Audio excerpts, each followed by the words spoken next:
Hello everyone, welcome to your talking newspaper for Friday 11th of January 2019. I'm Howard. And I'm Linda. Let's start with the society news. On Tuesday 15th of January, the swimming group are swimming at the waterside pool in Ryde. The pool is closed to the public whilst the group swims. There are male and female volunteers to help you get in and out of the pool, as well as lifeguards to ensure your safety. To join the swimming group, please call the site for Wight first to notify us of your swimming ability. You need to register with the office at Millbrook House first to be able to swim with the group.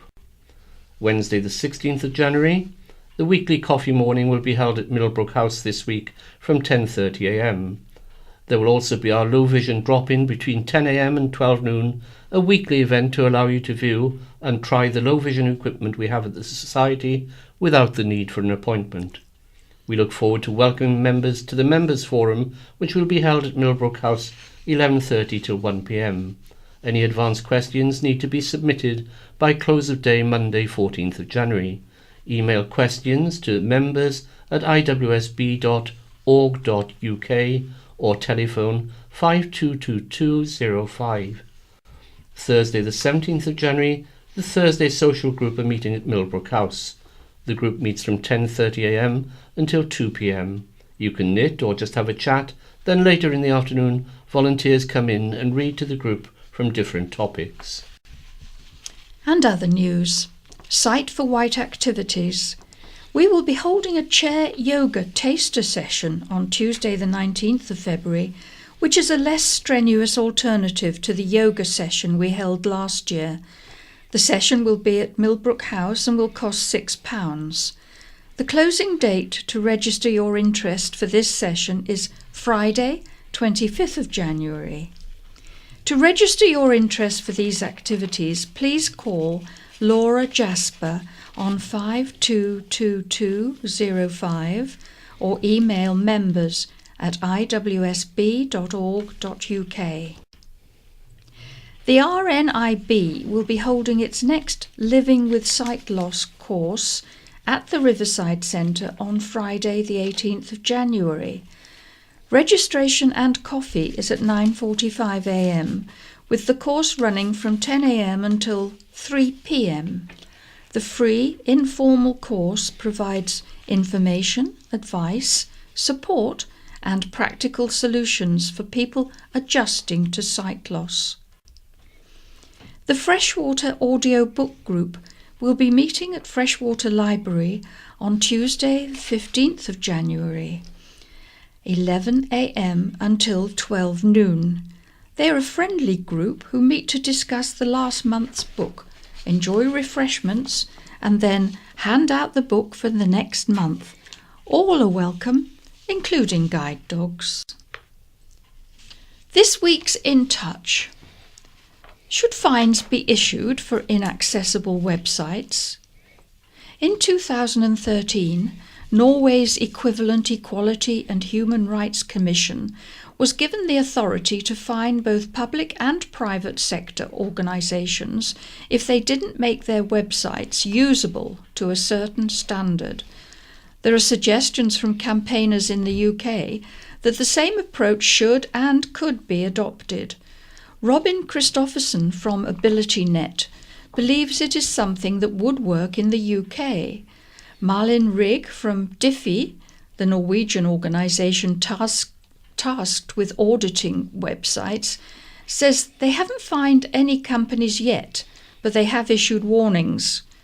While Arnt Holt from the Norwegian Association of the Blind and Partially Sighted thinks while accessibility is slowly improving, he is concerned that new EU legislation only governing the accessibility of public sector websites and soon to be law in Norway will water down the powers of Diffie and only see them being able to enforce accessibility on public sector websites.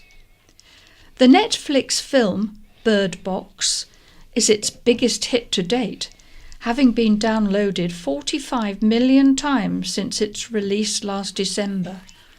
It's a post-apocalyptic story where characters must wear blindfolds or they will contract a deadly disease.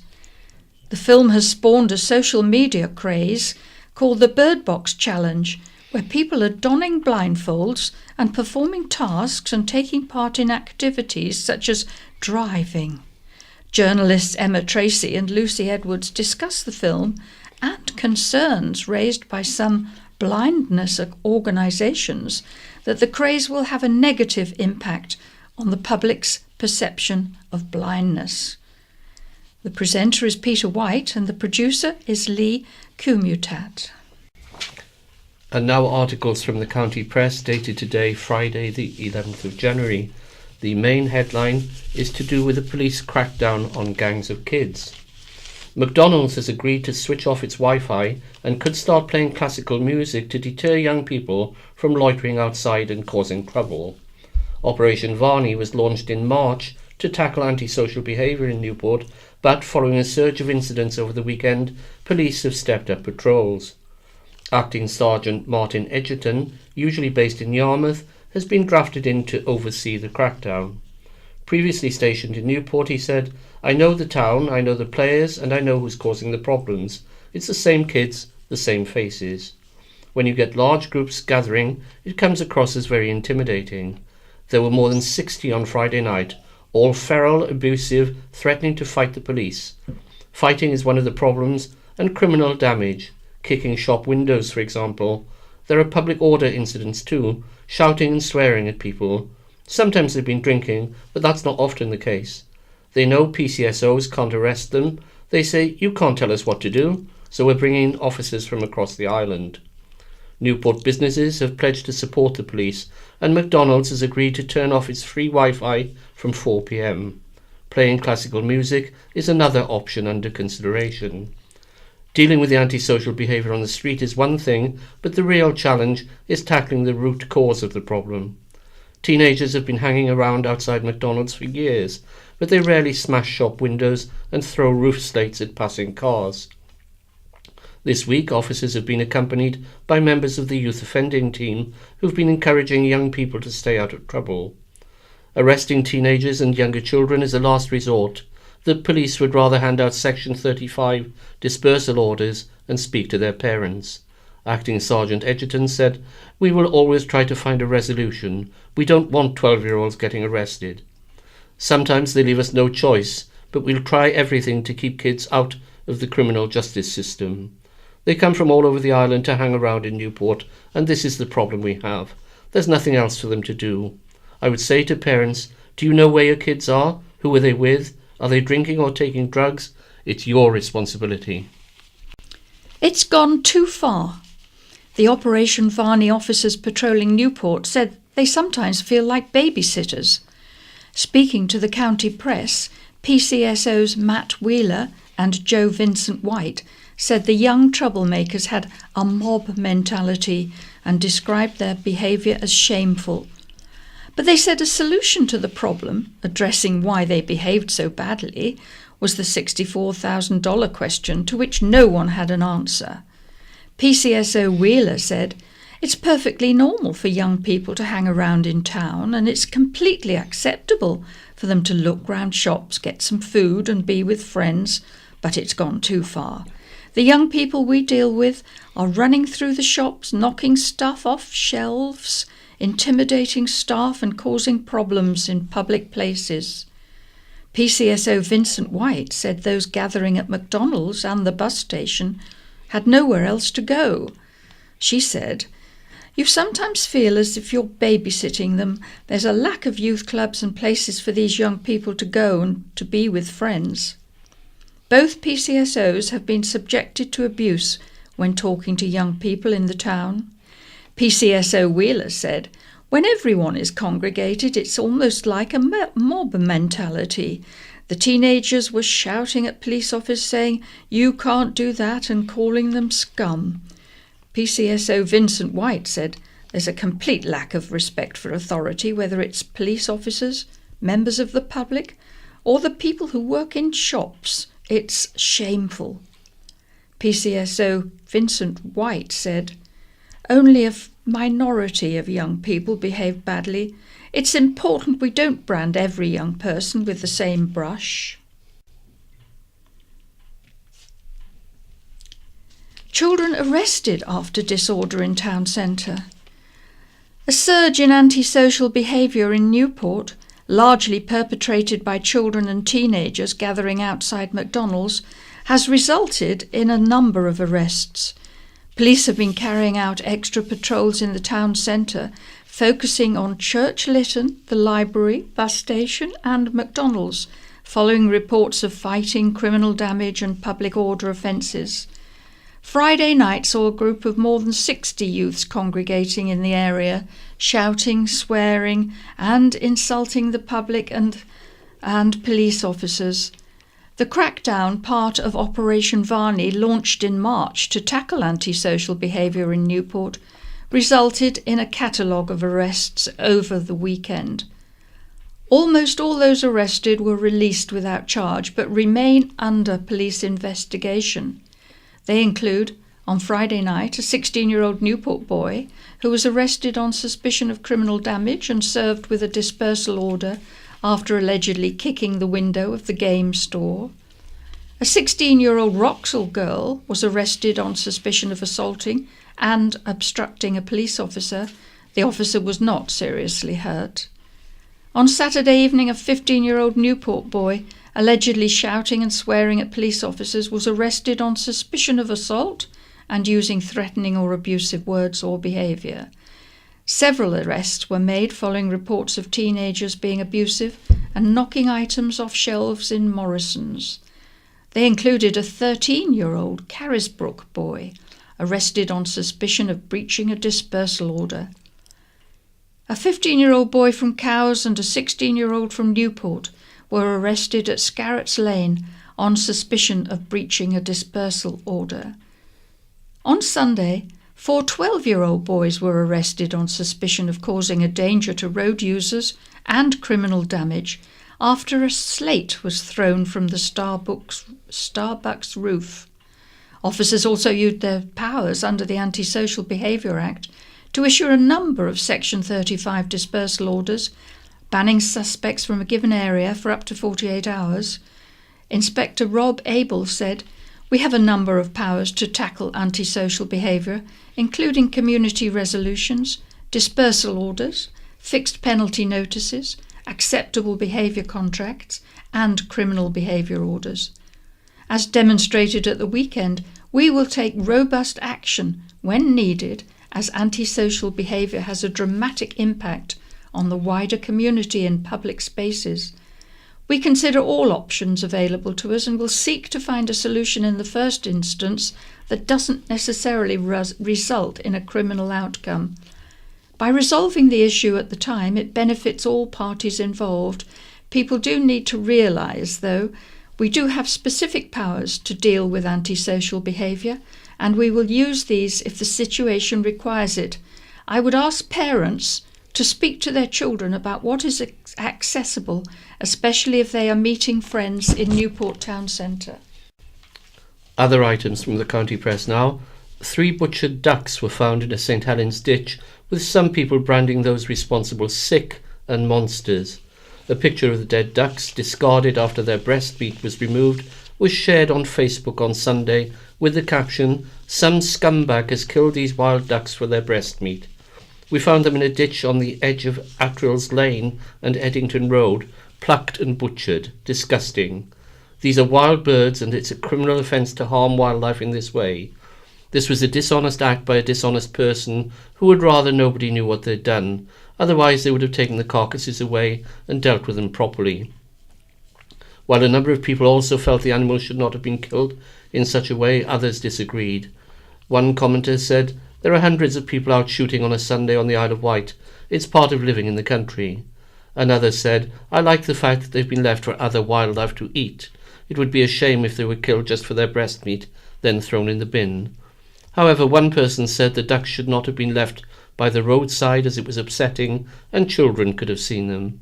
It's understood that the incident has been reported to the police, although it remains unclear if any criminal offence has been committed. Although wild birds are protected by the Wildlife and Countryside Act, ducks can be hunted and killed during the open season. More on animals. A hungry fox leaves a house in a bloody mess. Smashed glass and crockery, rubbish strewn everywhere and walls streaked with blood. This was the shocking scene after a fox snuck into a kitchen looking for food and cut its paw. After letting out his dog and leaving the back door open last Wednesday morning, Malcolm Gerard of St John's Wood Road, Ryde, was startled by a loud crash. He was shocked to find a fox had not only walked in, apparently looking for something to eat, but had wrecked his kitchen. Adding insult to injury, the fox then bit his hand, for which Malcolm needed a tetanus shot. Painter and decorator Malcolm, 58, said the kitchen looked like a crime scene. His partner, Katie Haywood, added, "It took a good 4 hours to clean. Stains were left on the walls and the carpets were ruined. It was the smell that was awful, as the fox had urinated everywhere." Malcolm said he'd cut his paw and there was blood everywhere.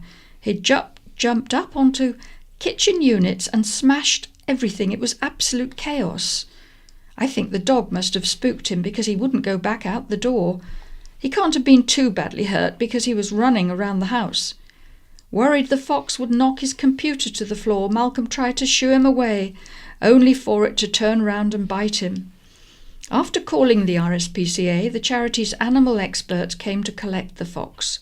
He was taken to a vet where his paw was stitched up and returned to Malcolm's garden. "They brought him back because his den must be nearby," said Malcolm. "I asked if he could come back looking for food, but they said it was unlikely. Foxes aren't stupid. He's not going to try that again. I've never heard of a fox coming into someone's kitchen like that. They must be getting more bold." A Ryde couple have apologised to a 70-year-old widow after they used her bank card to buy vodka and groceries. Natalie Fleming, 37, and her partner Glenn Barry Milmore, 44, entered guilty pleas to joint charges of theft and fraud by false representation at the Isle of Wight Magistrates Court on Tuesday. The court heard the pair of George Street stole a bank card belonging to the woman at a Leo Leisure bingo event in Ryde on December 1st last year. They then proceeded to spend £296.25 at various retail outlets. Milmore bought vodka and cigarettes to sell on to fund his cocaine habit, and Fleming bought groceries, the court heard. They both used the contactless payment feature to access the woman's funds. Prosecuting Anne Smout said she's 70 years old and she went to Leo Leisure to play bingo with friends. She put her personal belongings on the table in front of her, as she did often. She then left to go to the toilet. It was then her card was stolen, but she didn't realise because she had a win at bingo that day. The victim realised she was missing her card after a few days. She retraced her steps and remembered seeing Milmore and Fleming acting suspiciously in the bingo hall after she returned from the toilet. She then saw transactions on her account she didn't recognise and called police. Officers were able to gather CCTV images of the card being used and identified the couple. In a statement read out in court, the victim said, "I felt physically sick. I felt very saddened that someone would steal from me." For the defendants, Barry Arnott said Milmore accepted he stole the card, but claimed he picked it up off the floor and didn't go through the woman's bag. Mr. Arnott also explained Fleming suffered from a personality disorder, post-traumatic stress disorder, and other debilitating conditions. He added the couple wished to apologise for the offence and showed genuine remorse when they found out the victim's age.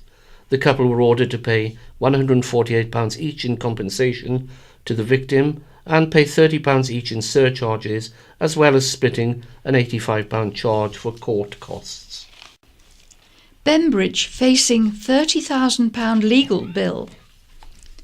Bembridge Parish Council has been left facing a huge legal bill following settlement of High Court litigation against the council.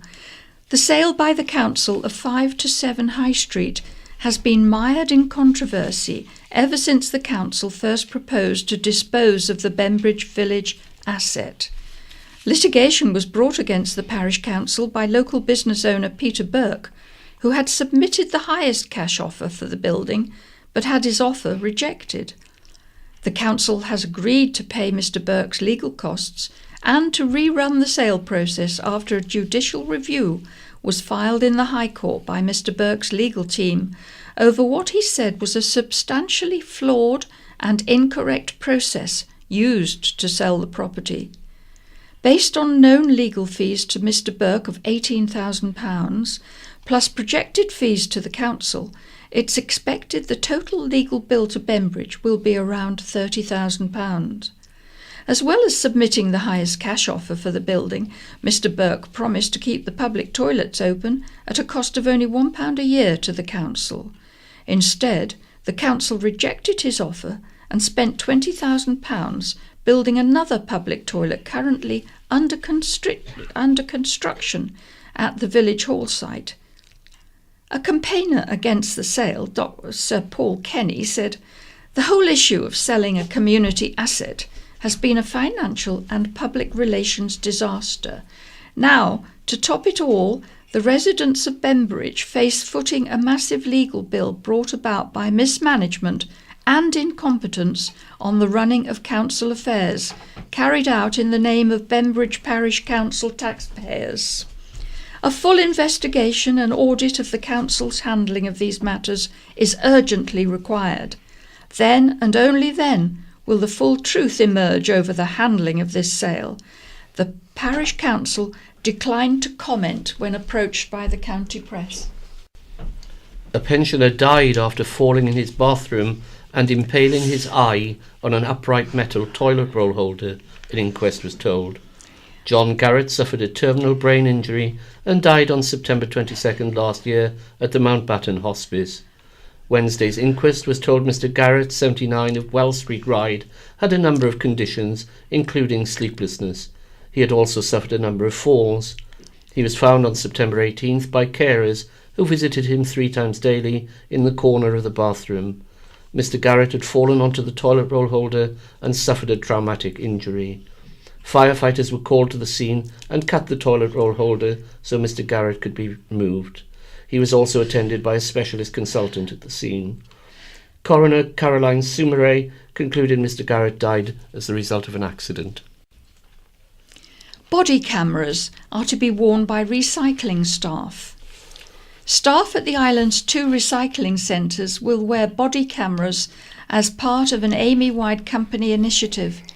The cameras are being brought in to help improve and protect the safety of staff working at the centres, said Amy. Amy, which provides staff at Lynbottom and Afton Marsh recycling centres as part of its waste contract with the Isle of Wight Council, analysed records of verbal and physical abuse at all its recycling centres across the country. In addition, feedback from staff was also considered. Paul Southall, Amy's account director for the Isle of Wight, said, "Amy takes safety extremely seriously and will take any appropriate measures to ensure its staff work in a safe manner without fear of threats or violence. Although on the island we do not see the level of incident some of Amy's other facilities have experienced, our staff on occasion do suffer verbal abuse and threats, often from traders who are stopped from illegal disposing of their commercial waste in the household waste skips. The cameras will act as a deterrent, offer an additional safety measure for staff, and will also prove a useful tool in investigating any incidents at the recycling centres. The scheme to equip the cameras is an Amy-led scheme with the equipment purchased by the company." Grazing his left hand when cleaning his fish pond led to a retired carpenter and joiner contracting sepsis and later dying from multiple organ failure, an inquest was told. Leslie Richards, 83, of Millfield Avenue, East Cowes, died at St Mary's Hospital on September 9th last year. He suffered from leukemia and his immune system was compromised, meaning his body couldn't fight off infection. The inquest was told Mr. Richards had cut his hand and was admitted to St Mary's Accident and Emergency Unit, crying with pain, according to his sister. He was treated with antibiotics and sent home, but was readmitted and given morphine to treat the pain when it didn't subside. At home he was still in a bad way and declared he wanted to cut his hand off. Eventually an ambulance was called and he was rushed to hospital, where he died. 2 weeks earlier he had cut his right hand, which had also become inflamed and hot. He was treated by antibiotics for that injury. Coroner Caroline Soumaret concluded Mr. Richards had died because of his inability to fight off infection after suffering a graze to his hand. The Law Centre can bid for service. The Isle of Wight Council has pledged to recommission services currently provided by the Law Centre. More than 3,000 people signed a petition to save the centre after the council announced it would not renew its grant. The council has provided £70,000 in grants over the past 3 years to provide legal aid services. Clarifying its position, the council said it was not cutting services, just recommissioning them. Deputy Leader Councillor Stuart Hutchinson said, "This is not about stopping services, but looking at better ways of delivering them. The current arrangements for information, advice and guidance services, including those with the Law Centre, will expire in June. We believe recommissioning services will help us offer better support, providing help with housing, benefits, debt, employment, health, and so on. The Law Centre, like any other prospective provider, can bid for the contract, either alone or in partnership with other organisation. However, a centre spokesperson said it did not deliver information, advice and guidance services, branding the suggestion it could bid for the new contract meaningless." More than 45 tractors took part in this year's annual charity road run. Among the usual selection of Ford and Fordson, Ferguson, John Deere and International tractors, which set off from the 8 Bells in Carisbrooke, was a recently restored David Brown 885, together with a Cropmaster. The Minneapolis Moline GBD stood out among all the other tractors. New to the run this year were a couple of Mercedes Unimogs. Organised by Isle of Wight Classic Tractors, the route took in Carisbrooke Castle and the Military Road in the West Wight. The event was sponsored by Needles Pleasure Cruises Limited and raised £800, divided between the Hampshire and Isle of Wight Air Ambulance and the Alzheimer's Cafe in Newport. Organisers thanked landowners and tenants who allowed them to cross their land and the police for their cooperation. True cause of cafes' closure? Could Brexit be the reason behind the closure of Egon's of Cowes? The owner seems to think so. Rod Ainge, 73, has owned and operated the cafe for 30 years. It's well known for its gut-busting breakfasts and whopping eating challenges. England cricket star Freddie Flintoff sat down to eat there during Cows Week in 2015. But after announcing the closure of the breakfast institution on Tuesday, Mr. Ainge believes the nation's most pressing issue is to blame for the closure. His landlord has decided to sell the High Street building, but has given the cafe until April to continue trading. Mr. Ainge thinks the landlord has been spooked at the thought of the island's future economic prospects as the country edges closer to a deal or no deal Brexit. "I'm down in the dumps a bit, but the show's not over until the fat lady sings," said Mr. Ainge. "I've had hundreds of positive reactions to our dilemma. I don't really know what to say, but I can see where my landlord is coming from. My landlord is an extremely nice bloke, so hopefully I can convince him to let us stay open until the end of the year. Cows is dying a death. It's the same most places, but it's the Brexit dilemma that has been the worst thing. I've had 3 customers this morning. People are holding on to their money." Mr. Ainge believes economic uncertainty brought about by Brexit was hitting British businesses hard. However, he said he was going to carry on until they carry me out in a box. After raising £19,000 towards the £120,000 needed for a viability study, the group campaigning for a fixed link from the Isle of Wight to the mainland has pledged to continue past its original deadline. Carl Feeney of ProLink originally set a time limit of January 31st to raise the money, but he's decided to keep going. He said, "At the beginning of the funding process, I stated a time limit of January 31st, at which time, if the money hadn't been raised, I would walk away from the campaign. The caveat was no fabricated discrediting information entered proceedings by those opposing a fixed link. Unfortunately, some individuals have produced serious misleading information, instigating false Twitter profiles in my name and ProLink designed to discredit. There are also those in high office who are producing false statements on radio, in business and public meetings, having been lobbied to do so. This conduct has no justification and is seriously detrimental to the island. ProLink has spent 4 years consulting with local authorities and infrastructure companies to come up with its Solent Freedom Tunnel scheme, which sees a route from Whippingham to Leon Solent. It would like infrastructure firm ARUP to undertake a viability study for a cost capped at £100,000 plus VAT. Other peripheral costs are estimated at £10,000, but the study will begin once the £120,000 has been raised. Without any public funding secured, in September 2018, ProLink asked islanders and other interested parties to raise the money needed. So far, £19,000 has been raised. Mr. Feeney said, as the island's population inevitably grows, the ferry companies have a limited capacity. We already see the results of this in the summer months, with demand-based fare prices going through the roof. In the future, this will exacerbate. It will create huge socio-economic problems along with healthcare implications. To contribute to the study, visit solentfreedomtunnel.co.uk/crowdfunding for the Arab viability study. Growing cannabis with a street value of between £6,000 and more than £18,000 landed a Ventnor man in court. Jason Kennett, 39, of Edinburgh Road, admitted one charge of producing cannabis when he appeared for sentence at the Isle of Wight Crown Court on Tuesday. The court heard police raided Kennett's home early last year and found 22 cannabis plants growing in a bedroom. Kennett's children were present and would have been there while he was growing them, the court heard. The cannabis plants were in various stages of growth, said Edward Warren, prosecuting. The court was told most of it had been for his own use, with limited supply produced for friends. Text messages suggest there has been an element of commercial gain, added Mr. Warren.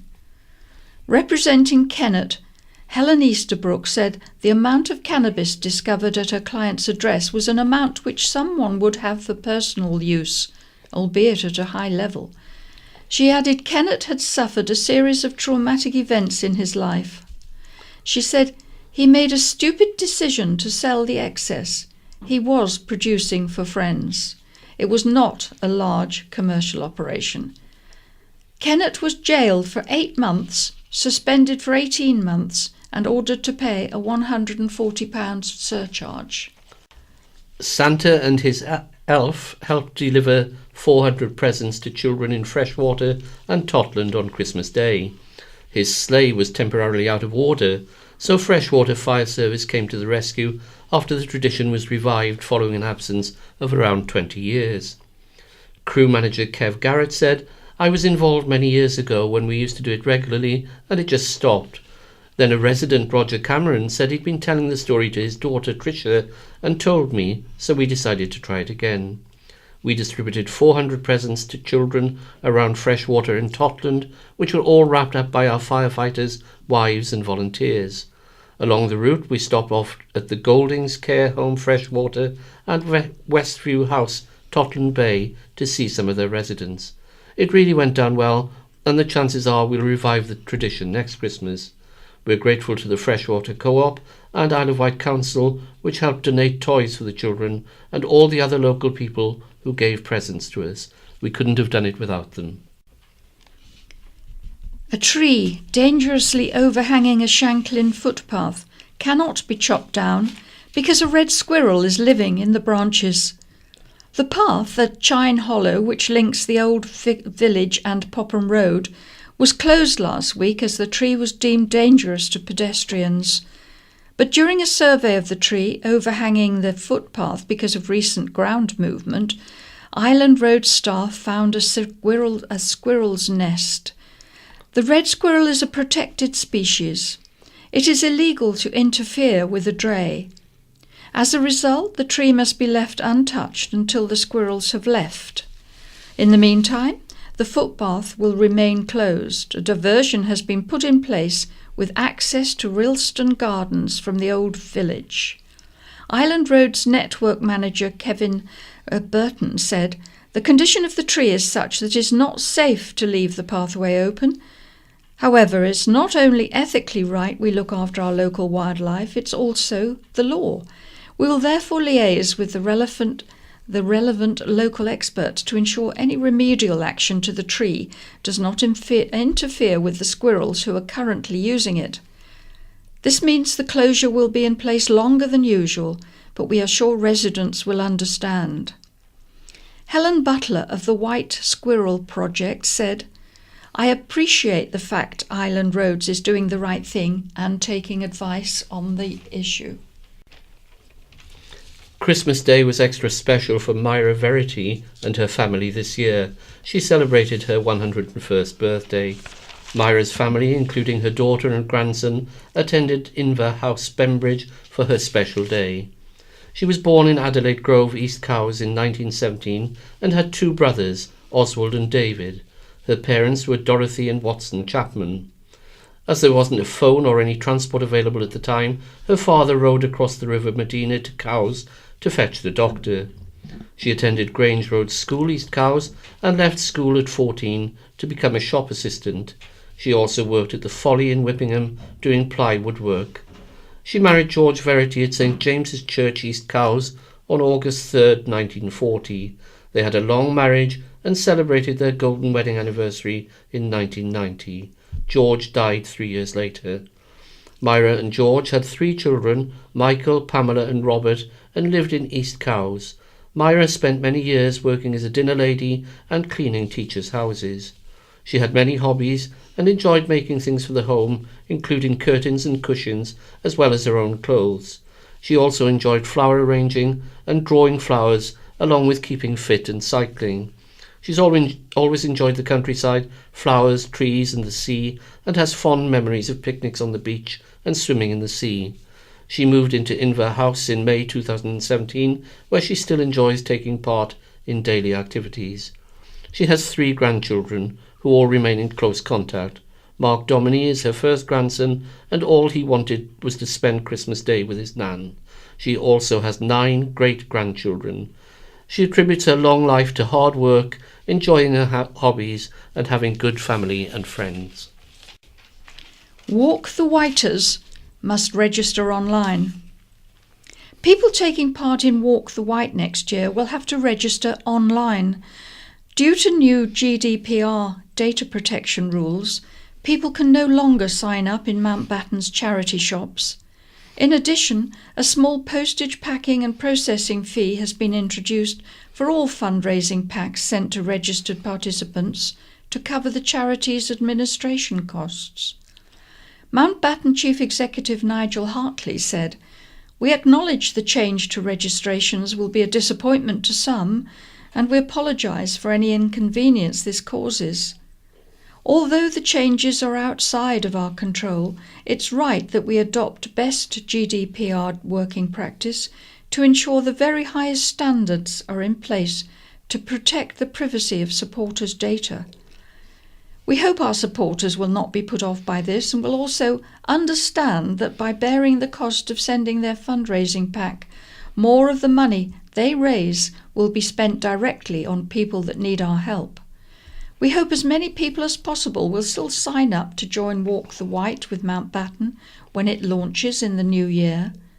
Our work is continuing to grow, and without your support we cannot survive and continue to be there for islanders and their families at the most challenging time. Registration will open on Friday, January the 25th, ahead of the event on Sunday, May the 12th. Anyone who does not have an email address or is unable to register online can contact the charity's fundraising team on 217 300 for help. Last year, around 8,000 men, women, children and dogs walked the Wight. Since it was founded in 1991, the event has raised more than £4 million to provide end-of-life and hospice care. Adults must register individually online. Children can be signed up at the same time, but only by their parent or legal guardian. To register, visit www.mountbatten.org.uk. Dogs of all shapes and sizes were given a spruce up at a charity dog wash event. Hosted by Wight's Wash and Wag Dog Grooming on Monkton Street, Ryde, the event raised £701.39 for Bracken's Dog Rescue, a Newport animal shelter that rehomes dogs from Ireland on the Isle of Wight that would otherwise have been put down. The event saw Wash and Wag give up its profits for a day and instead offer dogs a bath and blow-dry for a donation to the rescue centre. There were also cakes on sale and a tombola with many donated doggy prizes. An Ireland-based primary teacher training programme achieved an Ofsted Outstanding rating. In November, Ofsted rated the Portsmouth Teaching School Alliance's Isle of Wight-based primary teacher training programme as outstanding in all 4 categories. The 2 Ireland-based tutors, Annabel Bryant and Sue Skirm, have now achieved Ofsted Outstanding twice in less than 2 years. Lynn Nichols, Director of ITT at the Portsmouth Alliance, said, "We are delighted Ofsted has clearly recognised the quality of our Ireland-based programme and that our trainees benefit enormously from Annabel and Sue's well-deserved, excellent reputation and expertise in teacher training. This outstanding result is also a testimony to all our Isle of Wight partnership schools, mentors and trainees who have been recognised as part of the success." The Isle of Wight College is celebrating becoming a directly licensed centre for the Duke of Edinburgh Awards scheme. The college can now register its own learners for the DofE Bronze, Silver and Gold Awards and help them set up everything they need for the sections of their award. This will include helping and supporting them with volunteering, physicals and the skills needed to achieve their DofE awards. A programme is a voluntary non-competitive programme of activities for those aged 14 to 24. It gives them the opportunity to experience new activities and develop new skills. Young people create their own DofE programme by choosing a volunteering, physical and skills activities, going on an expedition, and for the Gold Award only, taking part in a residential activity. A spokesman for the Isle of Wight College said, "The value of a DofE award to a young person cannot be underestimated. The personal and non-competitive nature of a DofE programme means participants from different and diverse starting points can be equally proud of achieving a certificate based on their personal challenge and journey." Free therapy sessions on offer at Cancer Trust. An Ireland charity is offering free hypnotherapy sessions to people affected by cancer. The Wessex Cancer Trust has teamed up with practitioner Marie Reeves to offer hypnotherapy and neuro-linguistic programming (NLP) sessions at its centre in Lugley Street, Newport. Marie has 36 years' experience in the field. She is a qualified NLP trainer and master practitioner and a hypnotherapist. She said NLP and hypnotherapy can help people elicit a positive state of mind and gain confidence. Phobias and anxieties can be treated, and these treatment options can create a better understanding of relationships, especially when someone is facing or recovering from an illness like cancer, or indeed caring for someone in this situation. Treatments might also help release old emotions, which stop people move forward positively. Marie offers her expertise after using the charity's services while undergoing cancer herself. She said, "When I was diagnosed with cancer, I was told about Wessex Cancer Trust. After visiting the centre, I was given the support I needed at the time, which included use of the transport service. This took a lot of pressure off me, as the journey can be difficult when you're having treatment. The new sessions will run alongside the charity's existing free services, including counselling, befriending and complementary therapies such as reflexology. To book a session, call 524 186. discount shop Home Bargains has introduced a weekly quiet hour to create a calm environment for shoppers with autism. The quiet shopping hour takes place every Saturday between 9 a.m. and 10 a.m. at its Gunville store. During the quieter hour, music will be turned off and the tannoy will only be used for urgent announcements. The initiative was created in conjunction with the National Autistic Society, the UK's leading charity for autistic people, which has advised on creating the ideal environment for shoppers with autism. Those who suffer from autism can find loud noises and sudden movements distressing.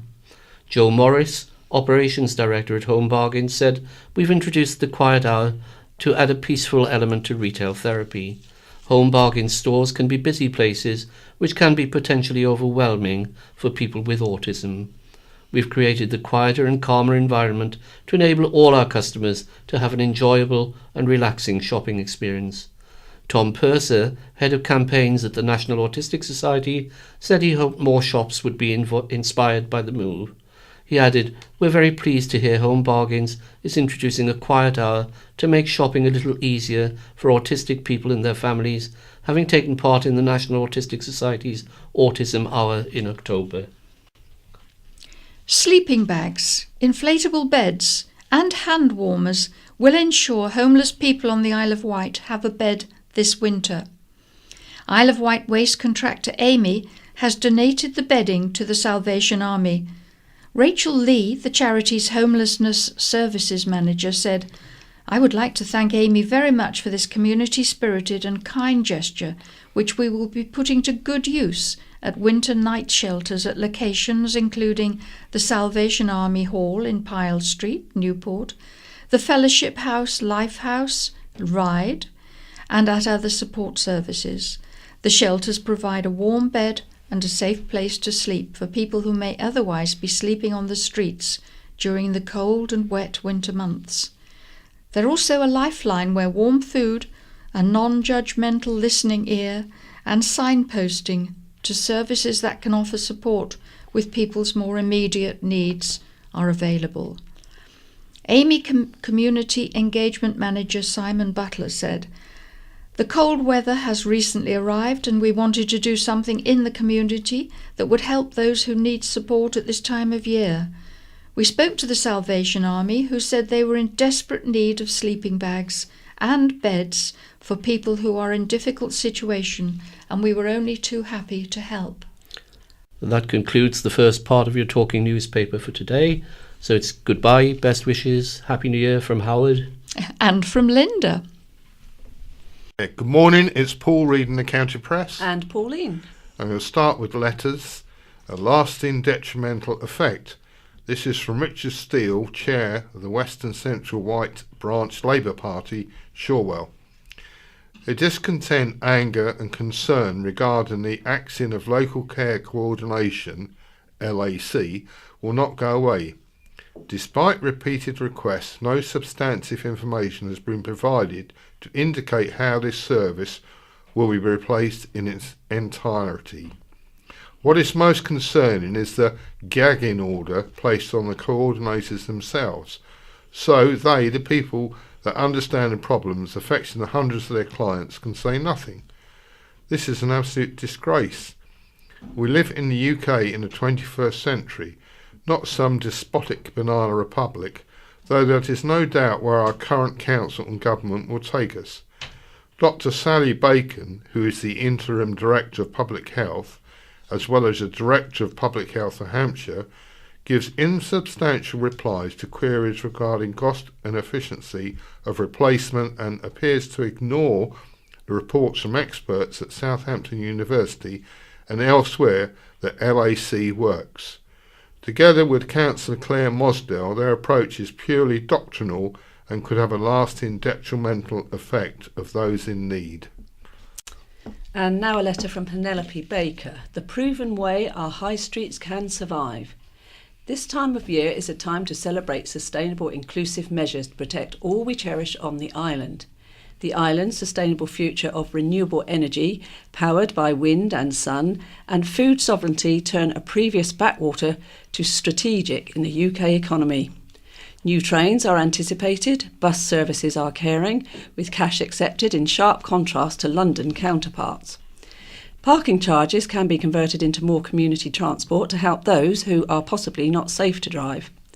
Tourists may have already seen towns pedestrianised using Park and Ride, with retrieved space enjoying local food fairs and community activities, so they may disapprove if car drivers and traders keep shopping areas in polluted, unpleasant ghettos. Enjoy exercise and good health. Leave your car behind. Allow our high streets to be enjoyable and healthy.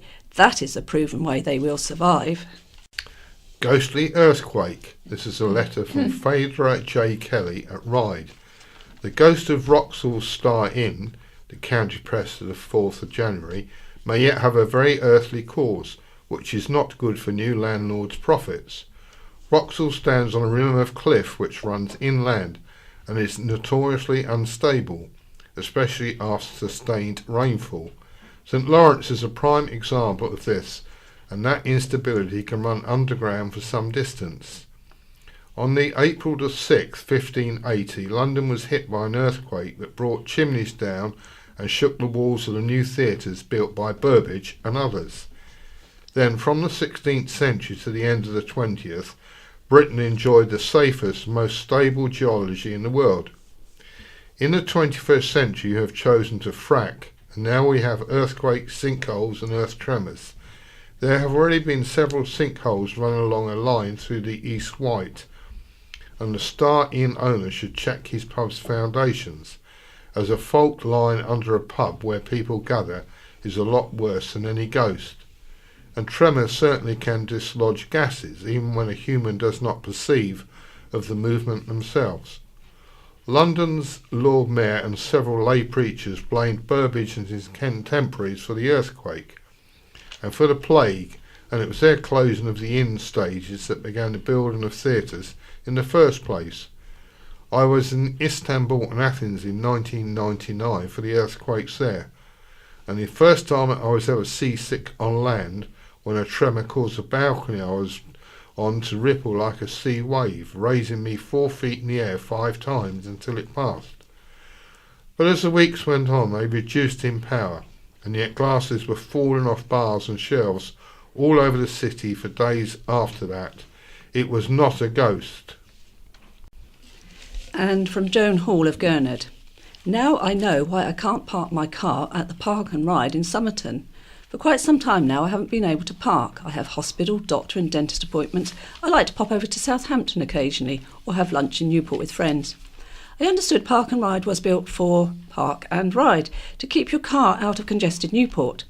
It is so upsetting to arrive to park the car to find no spaces at any time of the morning or afternoon. Then I read in the local clubs and societies column in the county press, Cows, Men in Sheds open to anyone over 18 plus, free membership and free parking at the Park and Ride. This cannot be right, surely. I'm very happy to hear of Men in Sheds. I think it's an excellent idea. Men can be very unsociable. I'm sure this is bringing many lonely men together. I don't want to be unkind about them parking, but Park and Ride was built at Somerton so we could literally park and ride. Please can the powers that be have a rethink or perhaps tell me what I can do with my car that needs to find a parking space so I can attend appointments wherever I need to go. And from Joe Hardy Bishop of Shanklin, how does this help anyone? Let me get this right. A man with a history of mental health problems threatens to commit suicide after waiting 9 weeks for universal credit to be paid. He's had to borrow money in order to survive. In his frustration and despair, he headbutts a glass door, risking severe damage to himself. Result, a fine of £45 cost, with a £20 surcharge. Am I missing something? Even the prosecution acknowledged he was in a very distressed state and seeking help at the time. Where is the professional support he needs? How is a fine going to solve his problems? And from Mrs. A. Saxon of Brading, some observations about self-service machines in stores. You cannot ask them about the weather, how they are feeling. Have they had a nice holiday? Wish them happy Christmas, New Year, birthday. Have they had a busy day? Chat about general humour. How do they like certain products? Tell them they are very nice, and so on. People matter more than machines. What say you?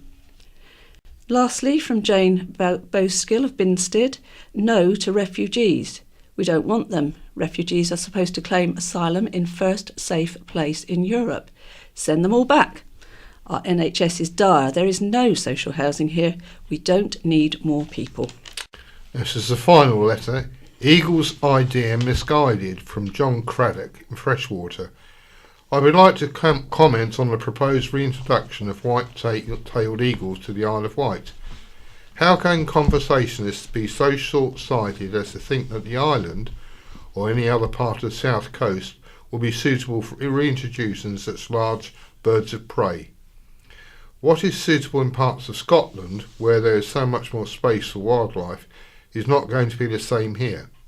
There have been suggestions of reintroducing wolves to wild parts of Scotland, which makes it obvious the environment there is so different to the rest of the country. Norfolk rejected the idea of reintroducing white-tailed eagles about 8 years ago. These eagles are opportunistic hunters, and although at times their main source of food is fish, they will also take whatever they come across. This does include water and wading birds, and any others that would be easy prey, i.e. herons, egrets, ducks and the like. They also take medium-sized mammals, so rabbits, hares, cats, small dogs, even free-range chickens will be at risk. White-tailed eagles have a wingspan of up to 8 feet, so smaller birds should be agile enough to avoid them, but larger birds will be easy prey. They may be majestic to see flying, but a large bird needs to feed every single day, and most of that food is gained by killing another animal or bird or fish. Surely, in our overpopulated region, wildlife already has too much pressure to thrive. One more predator at the top of the food chain is just another nail in the coffin for so many animals and birds that are struggling just to exist. What is the point of trying to encourage species such as water voles or red squirrels being thrilled to see an egret or hare, than introducing something that will predate on them given the opportunity? The countryside was a completely different place 100 years ago. There was nowhere near the development we have now, and wildlife was so much more abundant than it is now.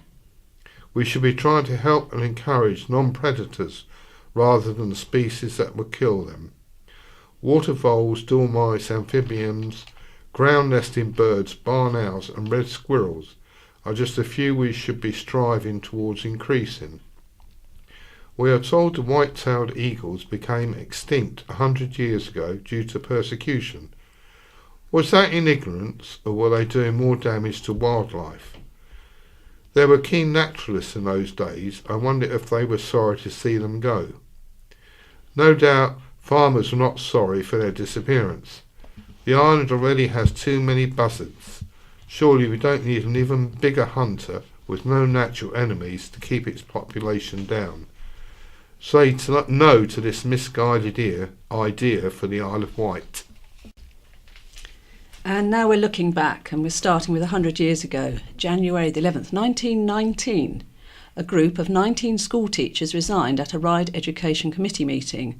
The chairman said the resignations were expected after a long-standing battle over pay.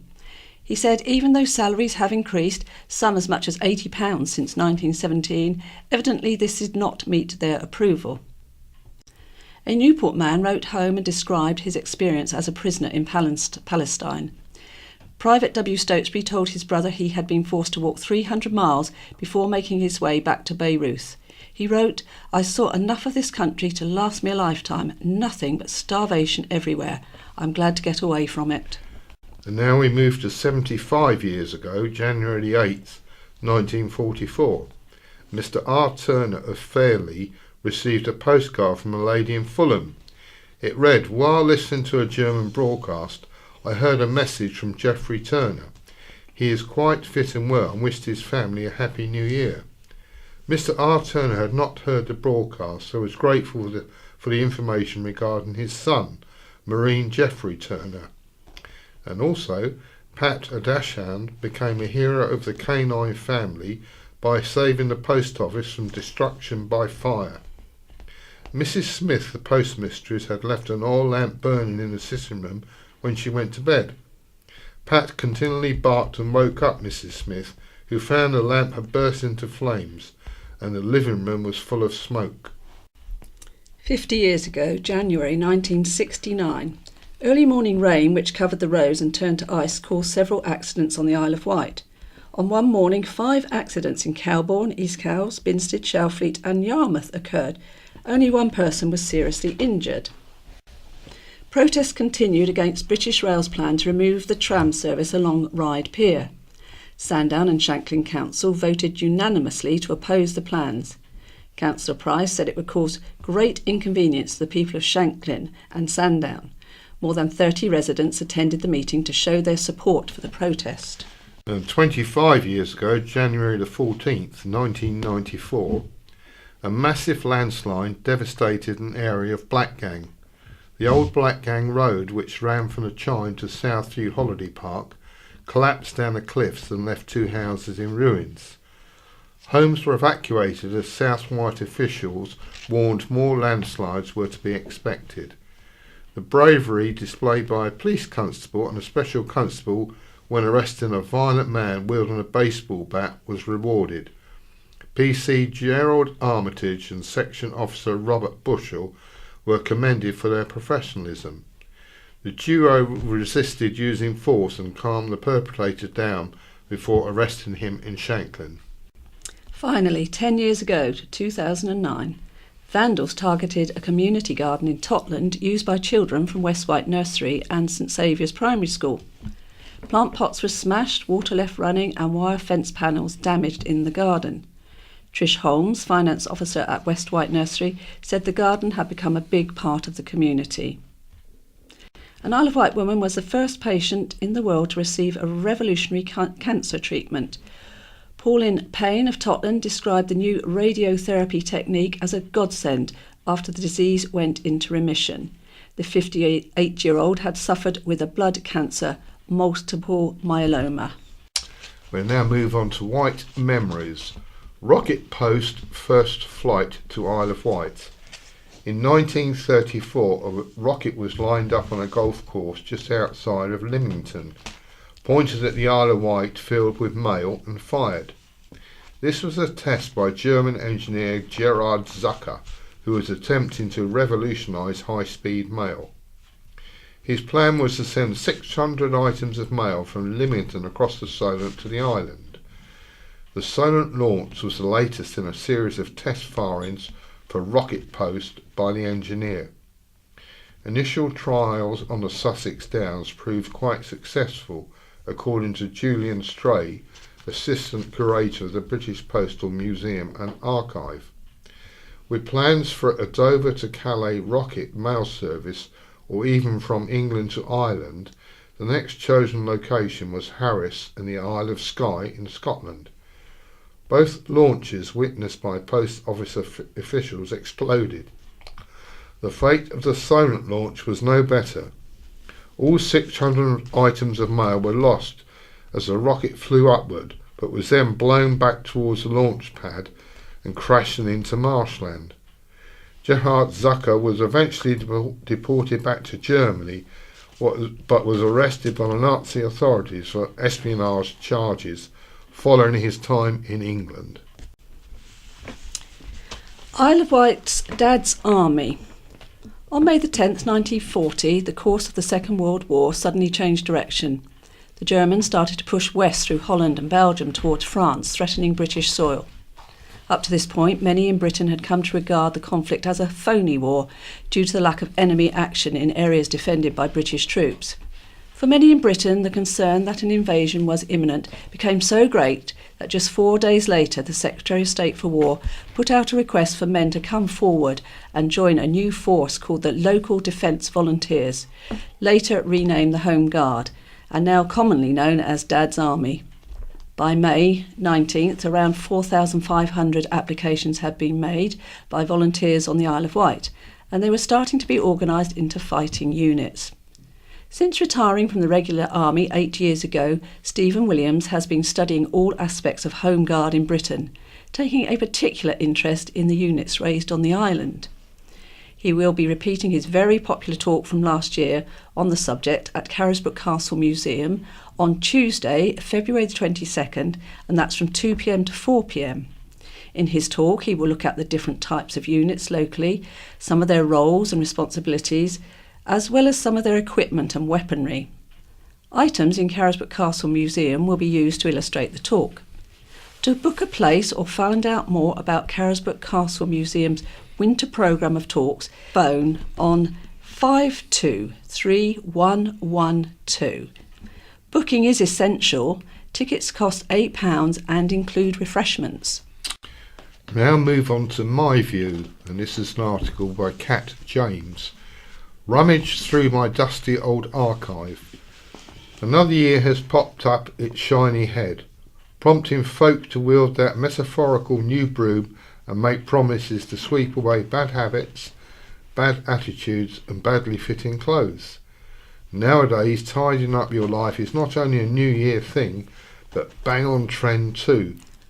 Hoarder porn has always been a specialist, but compulsively watching genre on our televisions with programmes about people living in heartbreaking squalor of their own making, so broken that they need psychological support, and the exploitative gaze of a TV crew to cut through the clutter and take back control. Even this has moved on a step. Cleaning has become the new sex or gardening or whatever, with Instagram influences such as Mrs. Hinch glamorising cleaning to her 1.5 million followers. This housework craze is big business, with high demands for promoted products, and fans spending hours watching their favourite scrubbers snap on their marigolds for an energetic session, elbow deep in germy porcelain. Celebrity tider Maria Kondo even has her own series on Netflix, in which she encourages the overwhelmed to discard any possessions which don't spark joy. And there's the rub. What in one person's eyes might be seen as litter could spark incredible joy for another. I can't be the only one with a box full of old concert tickets, each tiny rectangle prompting a memory. Those nights at Ryde Theatre, pop going to the Stranglers, or the time backstage after the Buzzcocks gig when I shared a drink with the late Pete Shelley. I'm a graphic designer paid to create short-lived leaflets, documents and flyers, one of which is for that aforementioned Stranglers gig. It gives me enormous pleasure to see my work around the island, knowing I have a little bit of impact on people's lives. From tiny business cards to massive artwork on bin trucks and the back of buses. Excuse me, my work has appeared all over the Isle of Wight and beyond. The Matt and Cat stickers I designed appear on many restaurant windows. The recycling booklet I created for the Isle of Wight Council was posted through every household letterbox. My hometown Ryde has one of my favourite pieces, the Gambling Man's Barber's Shopfront, where my giant bearded hipster on the salon's window looks out on St Thomas's Square. I've kept an archive of the documents, cards, catalogues and posters I've designed, and this trove is in danger of becoming a hoard. Then a brainwave, the perfect fusion of my love of collecting combined with a trend for tidying. For the next fortnight you can rummage through my archive of paper Emphoria in the Claydon Gallery at Key Arts, in a retrospective of 10 years of my work as a graphic designer. Pop along, you might see a leaflet of mine you once picked up, or a map you navigated it by in the countryside, or even a coffee shop's loyalty card, such as like the one you keep in the back of your wallet, not quite ready to thrown away. And the next article is by Jim Gibbons, Should Children Decide on God? What ought I to believe in? Specifically, should I believe in God? Philosophers in the past have given much effort to proving a God exists. Most people find their work unconvincing, but more importantly, those arguments do not tell us much about God. For instance, whether he cares for his creatures or values humans more highly than mosquitoes or indeed asteroids. And which God or gods should one believe in? There are hundreds, well thousands. They include Osiris, Baal, Jupiter, Apollo, Jenden, Wether, Amana, Thor, Ganesh, Mithras, the God of the Bible or the Quran. New religions are being founded every week. Some would say, I have a duty to find the real God and the true religion, but a man could starve to death doing that. A lifetime is too short. So I am agnostic. When I remember, I pray each night, oh God, if there is a God, please help everybody.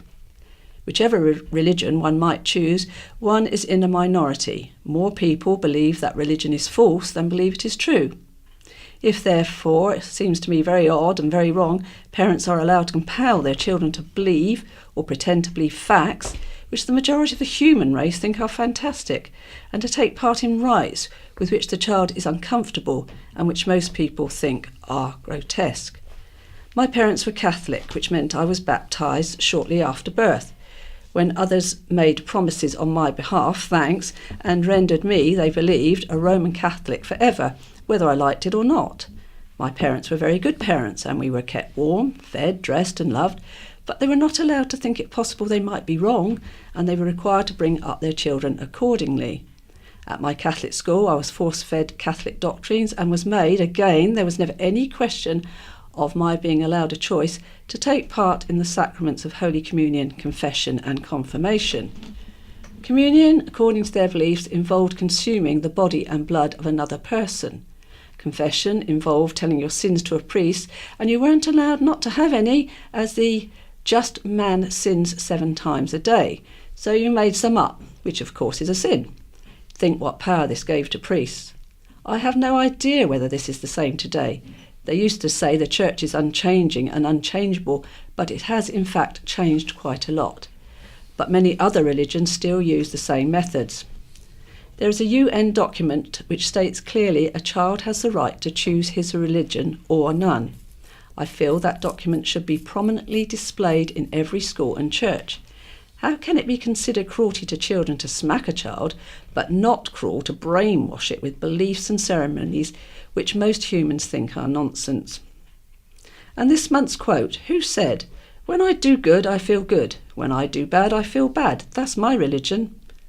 And last month's quote about the chain was from the Eton Boating Song. I'm now going to read you an article written by Emily Pearce about our story writing competition in December at Riverside. Creative writers hear their stories read by stars. Budding writers were thrilled to hear their stories read aloud by celebrities including Joe Brand and Ednana Mangela.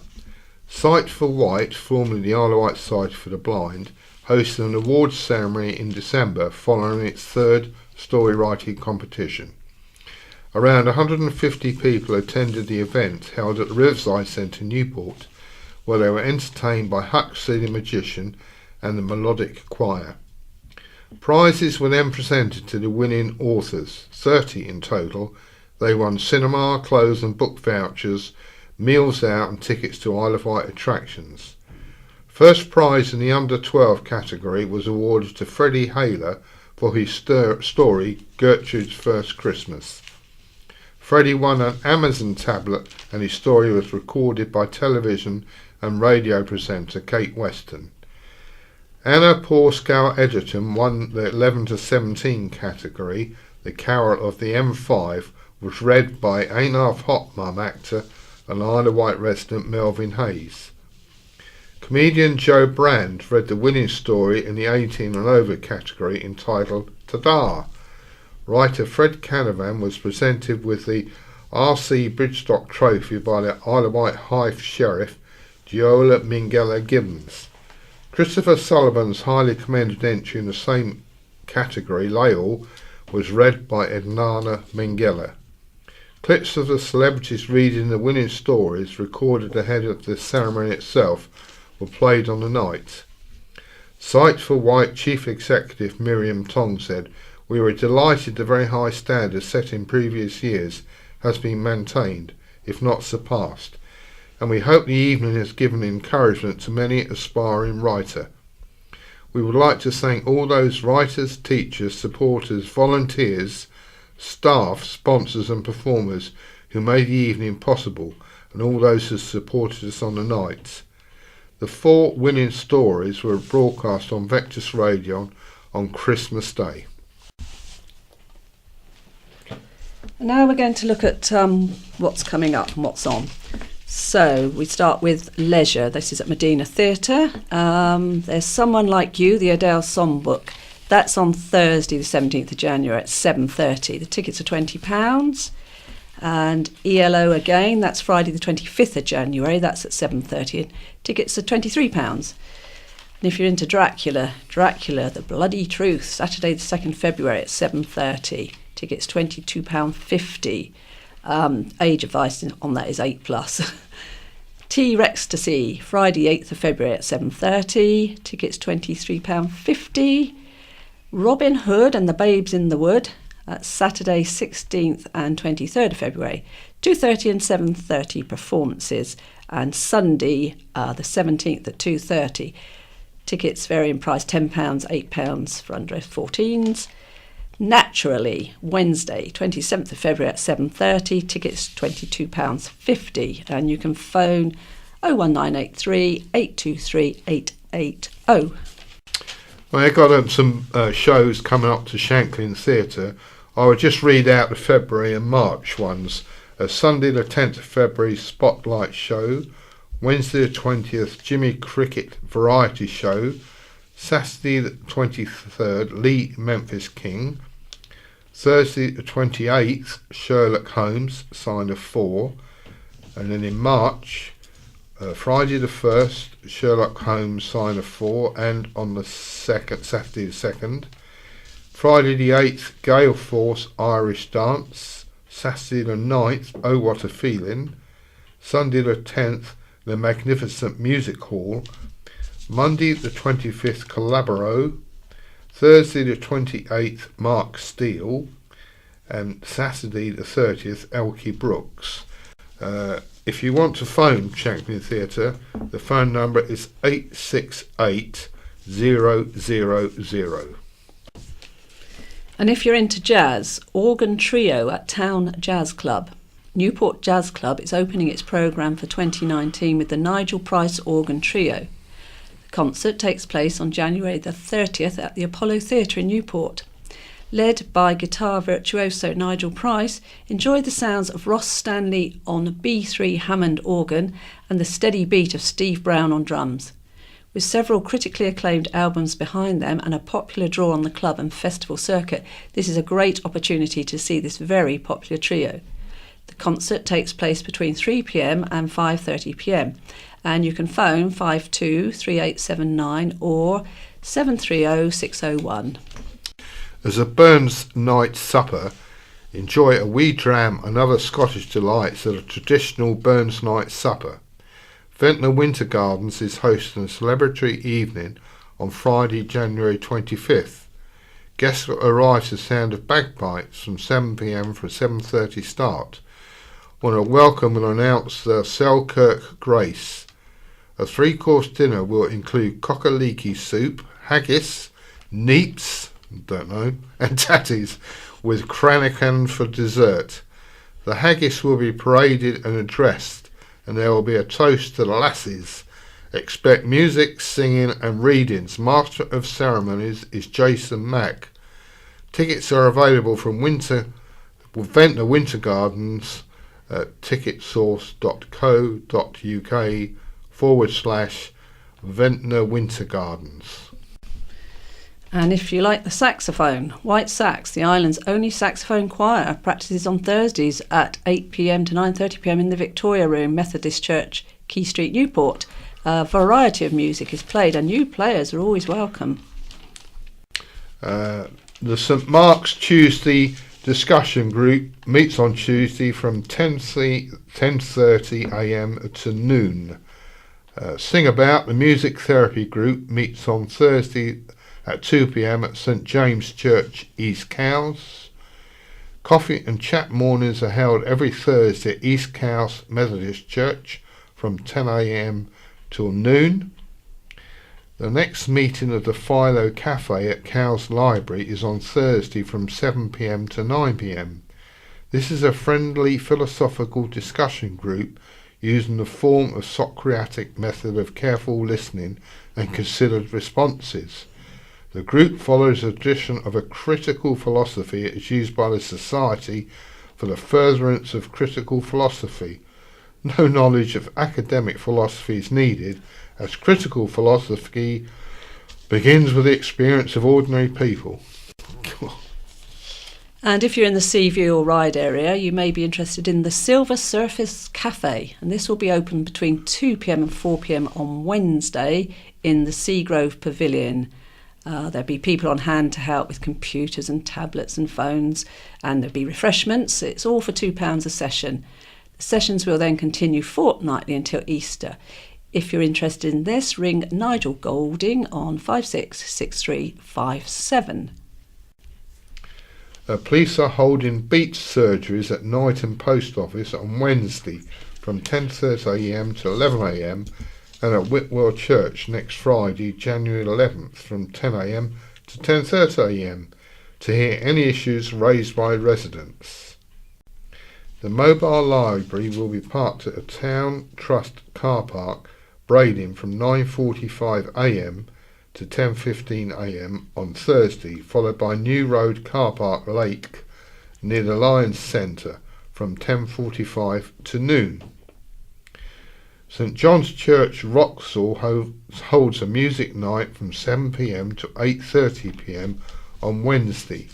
£1 entry to include tea, coffee and biscuits. An evening with musician, writer and record producer Ian A. Anderson takes place at East Dean, Bonchurch on Thursday at 7:30pm. Ian's great-great-grandfather ran a national school at Bonchurch 120 years ago. The evening will explore his family and musical history with traditional folk, blues, old-time and roots music. Tickets are £7, booked in advance from phone number 730930.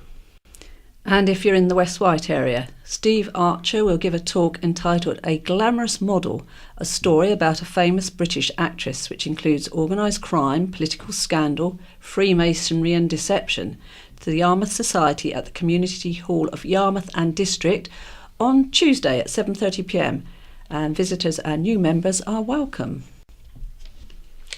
Brading Men in Sheds meet on Thursday from 10am to noon at Brading Youth Club. Everyone welcome to make things, learn things and drink tea. Brading Community Choir meets on Tuesdays at St Mary's Church Hall, High Street, Brading, from 7:15 to 8:45pm. Gospel Hall, Langard Road, Shanklin holds a free coffee morning on Wednesday at 10:30am. And Men in Sheds over in the West Wight meet at the Corner Room, Fort Victoria, each Thursday during the winter between 2 and 4. All are welcome. White Seated Exercise meet at Brading Methodist Church on Wednesday between 2pm and 3pm. Get fit in a fun social environment. £3 per session, including refreshment. For further details, contact Lucy on 0756 111 4143.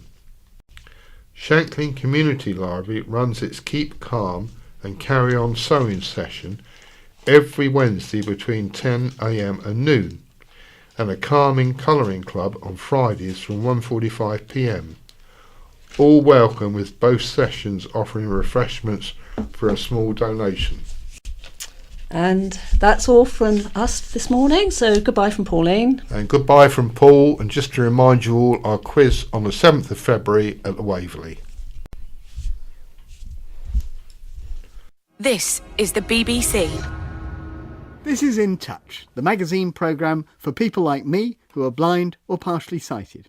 I'm Peter Wight. Thanks for downloading this week's edition. Good evening. Tonight, should we adopt the Norway option? No, don't panic, it's not yet another Brexit debate, but an approach by the Norwegians which could make websites much friendlier to visually impaired people than they are at the moment. And why this new horror film... Never take off your blindfold. We will make it. You take this and you go. I'm not leaving you. Please don't take my children. Open your eyes. That peaceful little film has triggered a craze for people walking around wearing blindfolds. Well, as well as its obvious dangers, we wondered what effect it's having on the public's attitude to blindness. But first, few would now argue about the way in which the internet has vastly opened up our ability to get information. And that includes visually impaired people. But even the most tech-savvy blind and partially sighted web user would say it could be so much better if companies and organisations would use techniques readily available which would make their websites much easier for us to use. One of those tech-savvy users is Annie Rimmer. She told me what happened when, using the synthetic speech facility VoiceOver on her smartphone, she tried to access the National Lottery's app, designed to make it easier to buy tickets. A couple of buttons weren't labelled, so all I could hear with VoiceOver was just the word button, button. But you can kind of, by trial and error, work out what they're supposed to do. The main problem I found was when I was trying to get out of where I was back to the home screen, and I couldn't find any way of doing that. And asking a sighted friend, I found that there was apparently a picture of a little house at the top left of the screen, which usually means home, but with VoiceOver on, it wouldn't work at all. When I turned VoiceOver off and asked someone else to press it, it worked perfectly. So what did you do about it? Well, I called the National Lottery customer services and explained the problem. And they said, oh, there's nothing we can do about that. But I persisted, and they said they would report it to their technical department and they'd get back to me. And did they? They did. They got back to me after about a week, and they didn't ask me at all what the problems were. They simply said that the app was never designed with accessibility in mind, that I could go to use Safari and go on their website and purchase tickets that way if I wanted to, that because it was an Apple iPhone and it was VoiceOver, that wasn't their problem. And they were under no responsibility or obligation to do anything about it. What do you feel about their attitude, and how does it compare with what you've found elsewhere? I was really shocked because they make much of the good causes that the lottery supports and giving help to people who wouldn't otherwise have help. And to deny visually impaired and blind people the opportunity to use that app, it seems so hypocritical, quite frankly. Well, we've put Annie Rimmer's points to the National Lottery. At the time of recording the programme, we've had no response so far. So why isn't more being done to ensure that visually impaired people aren't excluded when websites are designed? It's a question AbilityNet has been asking for many years. Now, AbilityNet's an organisation which monitors the performance of websites and over the years has produced reports on many sectors: airlines, banks, sports venues, charities, newspapers, the list goes on.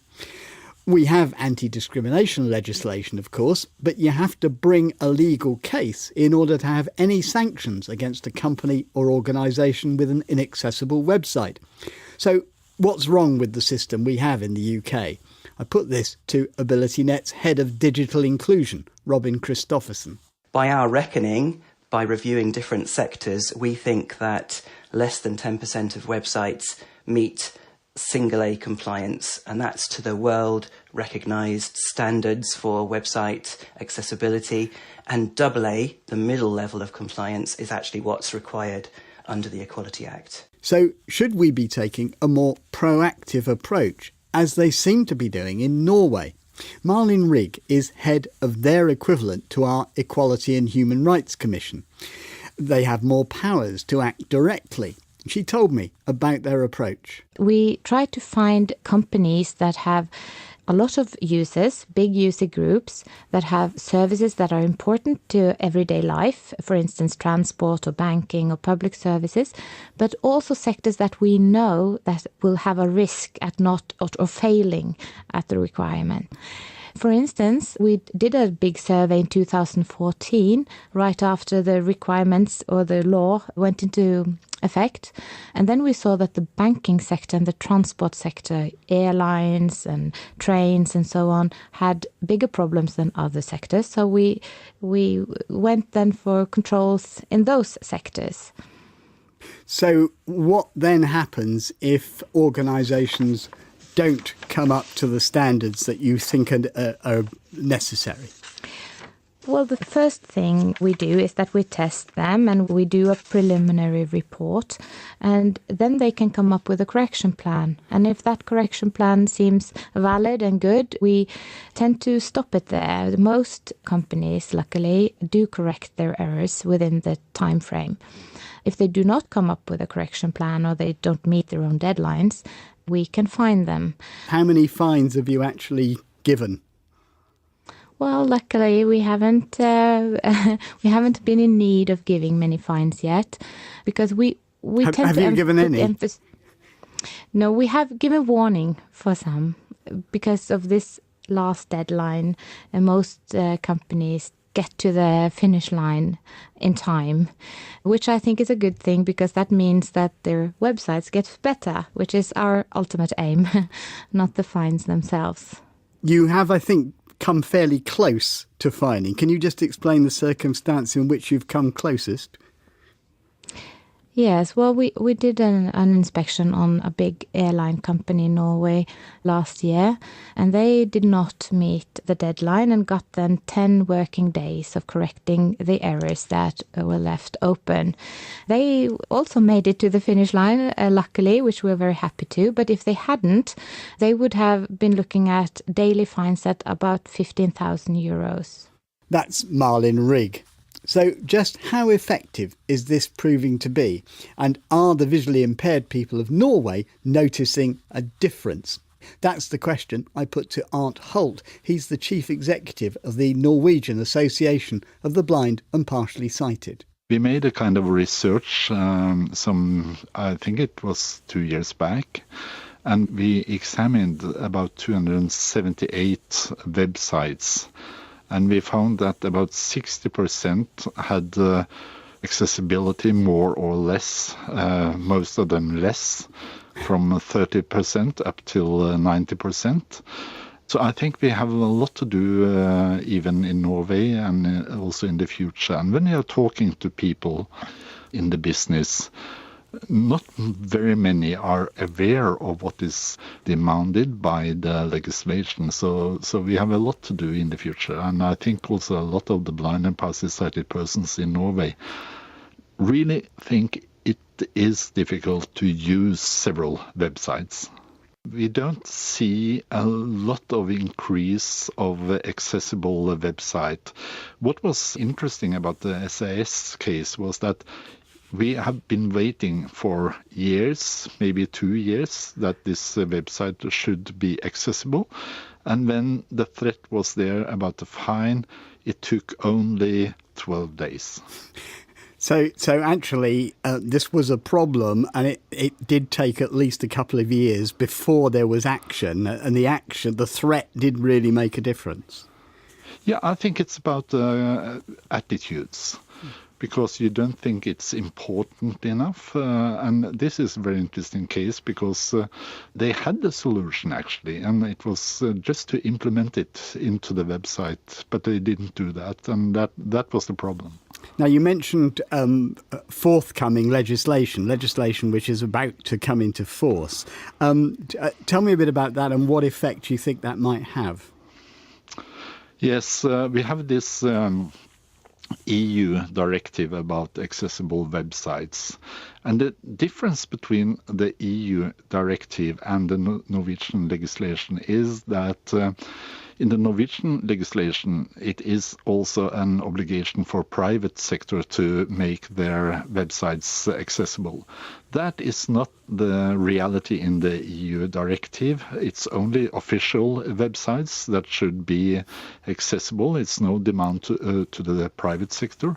And of course, we think it is a bit risky that the Norwegian legislation will be harmonized to the EU directive and they will drop the demand about the private sector. We hope that will not happen, but the Norwegian legislation is a bit more effective than the EU directive. So we hope we can also keep the private sector in when also we have the EU directive implemented in Norway.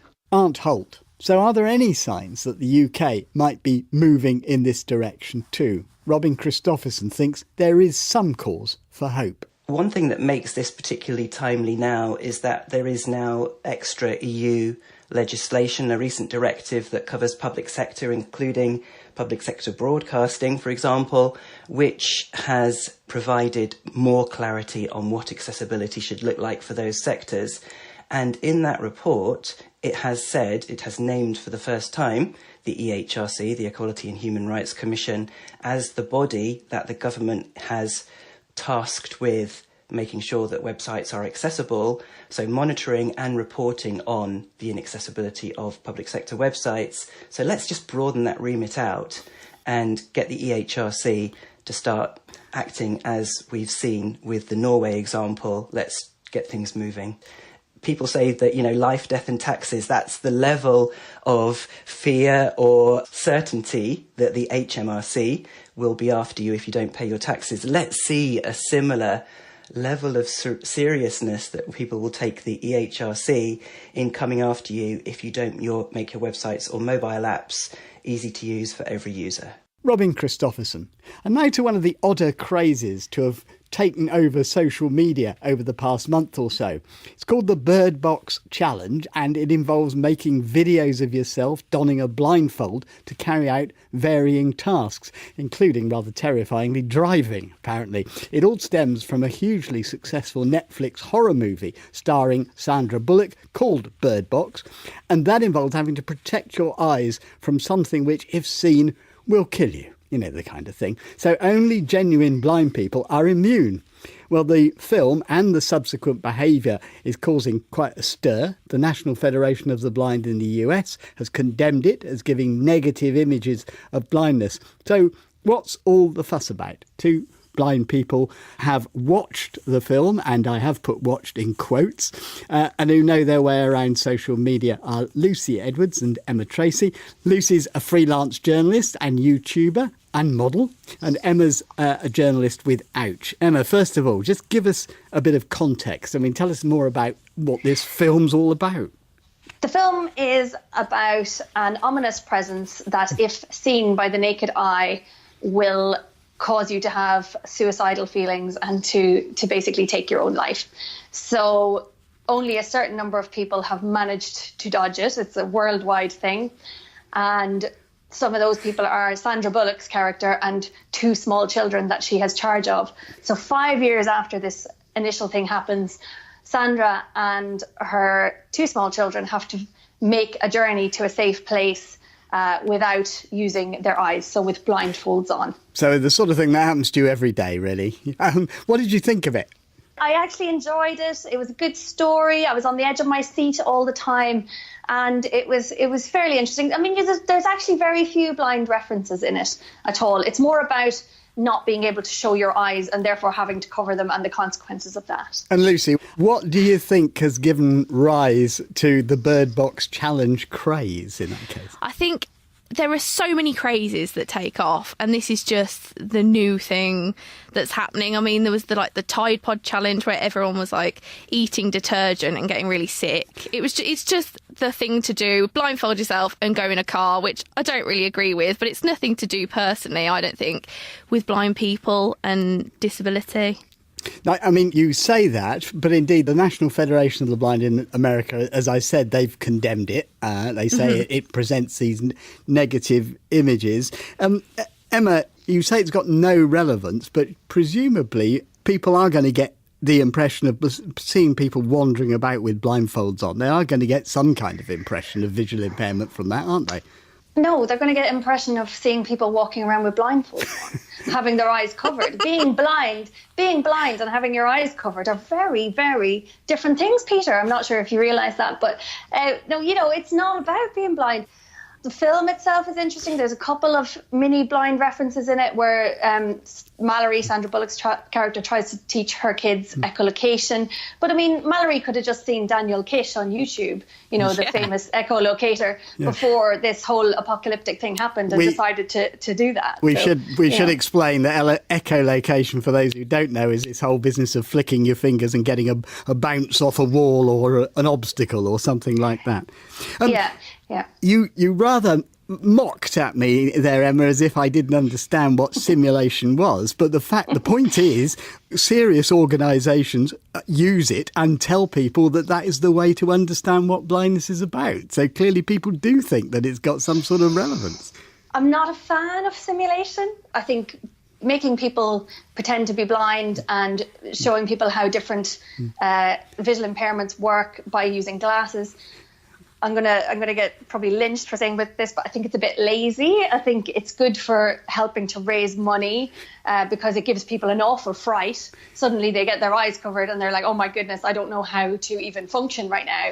Because of course, if a sense is taken away in a sudden way, you're not going to be able to function because you've not had the years and years of learning that most blind people have had. So if I put on noise cancelling headphones, I get the heebie-jeebies. I get like the horrors. I'm like, ugh. Yeah. But I know deaf blind people who have full and active lives and, aren't in the horrors all the time. But it's the sense I use potentially most often, and suddenly it's taken away. And, that doesn't make me know what it was like to be Helen Keller. It just makes me know what it's like for me to not have hearing or sight for a short period of time. And I don't think the two experience coexist at all. Yeah. Lucy, what's your take on that? Yes, I do agree, if I'm honest. I think silly people on the internet will always be silly people on the internet. Having a blindfold on for 5 seconds doesn't make them blind. I think it is becoming quite big in mainstream media that blindness is coming to the forefront of Hollywood. It's certainly with this Netflix show. At the end, there was lots of, spoiler, VI people. And I think it's budding actors and actresses ready to make their career well known, and I think disability is becoming more acceptable. So if the Bird Box Challenge has nothing to do with blindness, why are the NFB in America bothering to condemn it? Because I think some of the community may get a bit upset about it, about the challenges maybe, because maybe in some people's minds it does show that you can't do something maybe when you're blind because people are getting in cars and not being able to drive and maybe pointing out the things we can't do. I think I'd be a lot more upset, and if I was part of a blindness organisation, I'd be a lot more upset if 45 million people, who are the number that were supposed to have downloaded Bird Box, downloaded a film where a sighted actor was pretending to be blind and doing a really bad job of it. Lucy Edwards, Emma Tracy, thank you both very much indeed.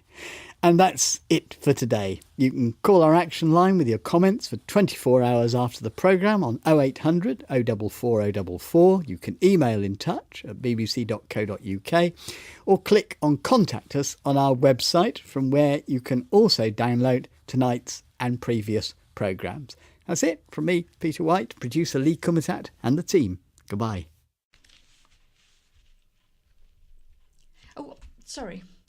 Shall we introduce this as scaffolding news, or shall we just go sort of straight into it? And now now for the scaffolding news. No, just scaffolding news for Friday the 11th. Okay. Okay? Thank you.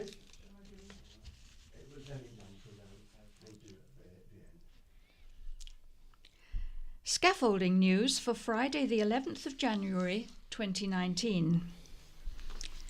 Firstly, cows and East cows. Current scaffolds: 93 High Street cows, scaffold up within hoarding. 1 Birmingham Road cows.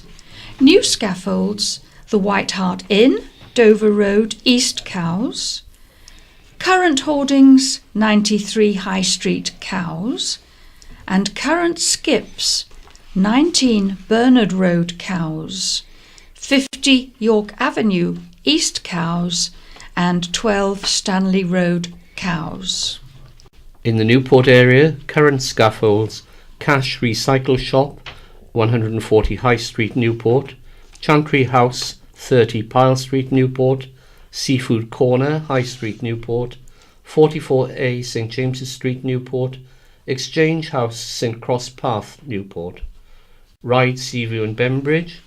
Current scaffolds: J.D. Weatherspoon, 41 to 43 Union Street, Ryde; 148 to 149 High Street, Ryde; Gardener's Cottage, Upper Green, St Helens. Current skips: 2 Spithead Close, Seaview; Carriter, Steen Road, Seaview, Building Materials and Hoarding, Car Park, Brooks Road, Bembridge. Sandown and Shanklin. Current scaffolds. Premier Inn, 1 to 9 Esplanade, Sandown. The Toymaster, 103 High Street, Sandown. Sandown Library, 119 High Street, Sandown. Sandringham Hotel, Esplanade, Sandown. Wilmer Dorkin and Vermaper Cottages, Church Street, Newchurch. Brian Cook Furnishers, 77 High Street, Shanklin. The Ocean Hotel Townhouses, High Street, Sandown. New scaffolds. Trouville Hotel, 10 to 16 Esplanade, Sandown. High Street, Sandown. Current hoardings. Premier Inn, 1 to 9 Esplanade, Sandown. Junction of St Boniface Road, Arthur's Hill, Shanklin. In the Ventnor area, current scaffolds, corner of Trinity Road and Madeira Road, Ventnor, 1 Boniface Road and into Trinity Road, Ventnor. Current skipped, Seascape St Catherine's Road, Knighton, and in the West Wight area, none at present.